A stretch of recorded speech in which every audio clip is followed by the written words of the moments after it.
Hey Misfits. So today we're going to talk about trauma, busyness, and the lies of productivity. And why reconnecting with your inner little dude matters most. So I want to talk about something I've realized over time, both when I was deep in trauma and even sometimes now.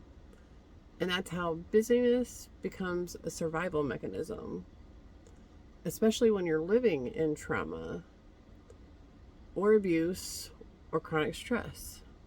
Staying busy feels safer than sitting still, because when you stop moving, that's when the thoughts start. That's when your brain starts connecting dots. That's when you start going, wait a minute, that didn't make sense. Why did they do that? Why did they say that? And then do that? And when you're living inside of abuse, that kind of clarity is dangerous as hell. Not because it's wrong, but because it creates cognitive dissonance. You're trying to hold two realities at the same time. That someone says they love you and they're hurting you. That this is normal, and yet everything in your body is screaming it's not. That dissonance gives you whiplash. So it becomes a lot easier to just stay busy, stay distracted, stay moving, and not give your mind the space to go there. For me, when I would stop moving, that's when I would become what looked like mentally unwell. Yet looking back, it wasn't that I was losing my mind, it was that I was waking up. Those moments where I seemed angry or reactive or like I was starting fights, those weren't rage. Those were moments of clarity. Those were moments where my brain cut through the fog just long enough to say, what the fuck is going on here? This isn't right. And those moments never went well, because clarity threatens abuse systems. So the response would be escalation, blame shifting, gaslighting, and eventually it would be too much. And I'd shut it back down. Head back in the sand, blissful ignorance. Not because I didn't know something was wrong, but because knowing came with consequences. I dissociated a lot. That was my go-to. I've dissociated since childhood. And that makes sense because as a kid, I couldn't physically escape the abuse. So my mind did what it had to do. It left. That's what dissociation is. It's a break from reality. It's your mind taking a little mini vacation when staying present would be fucking unbearable. And that's why so many of us don't remember huge chunks of our lives. Our brains don't prioritize recording memory during depression or deep or dissociation or deep depression. They prioritize survival. So I want to be really clear about this. As a child, dissociation is a fucking superpower. It did its job.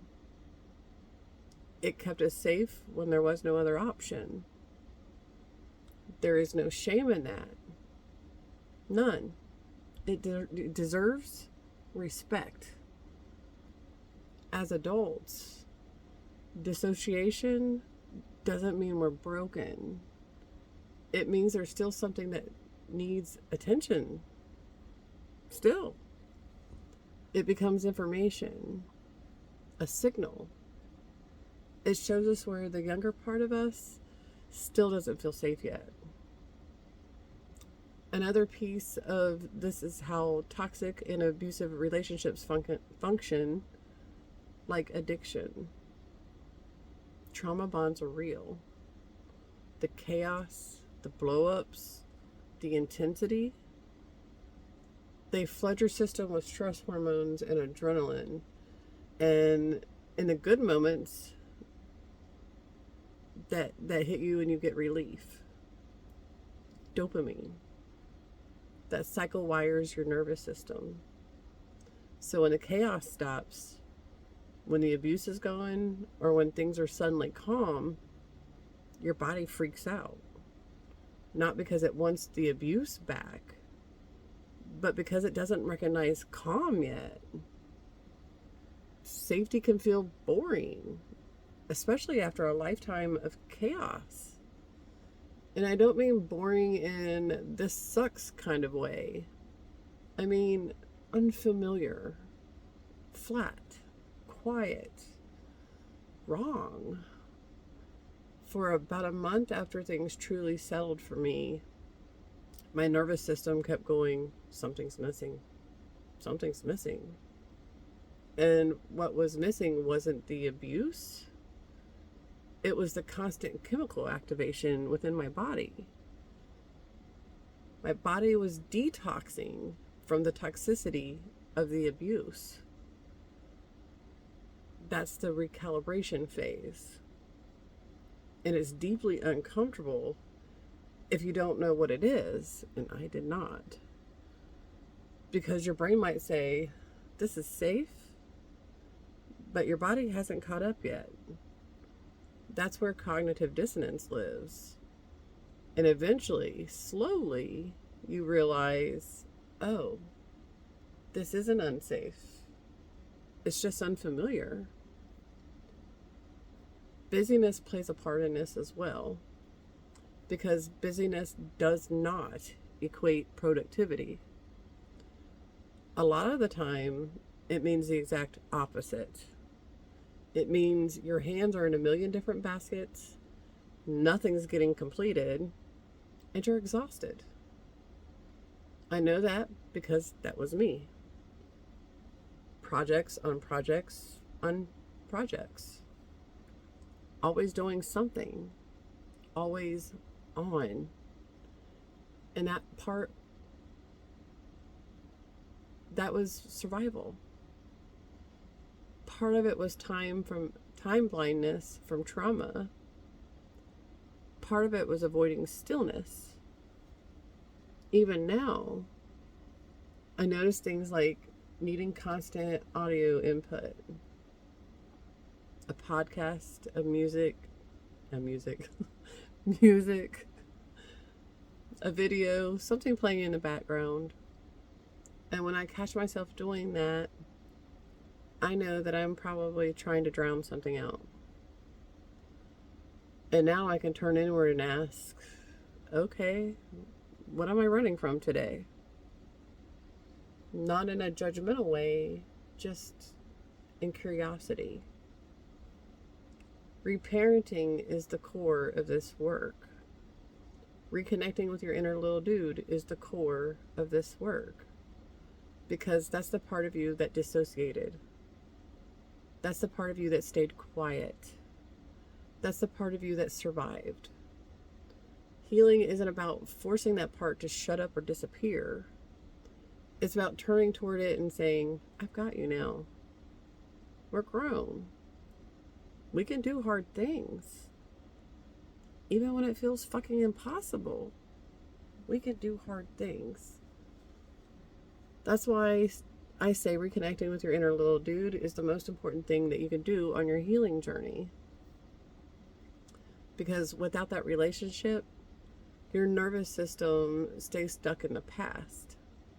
And with it, you start teaching your body that it's allowed to be here, now, present, safe, awake. And that takes time. It's not linear. It's not pretty. And it doesn't mean you never dissociate again or never stay busy again. It just means you understand what's happening and you respond differently. And that is what reparenting yourself actually is. So if you stayed this long, thank you very much. I appreciate you very much, Magical Misfits. If this resonated with you, could you please do me a favor and hit the buttons, do all the things, share this, send it to somebody you think would benefit from what I had to say. Thank you. I appreciate you. I'm Shauna Korn of Shauna Korn Mindship Coaching, a trauma recovery coach.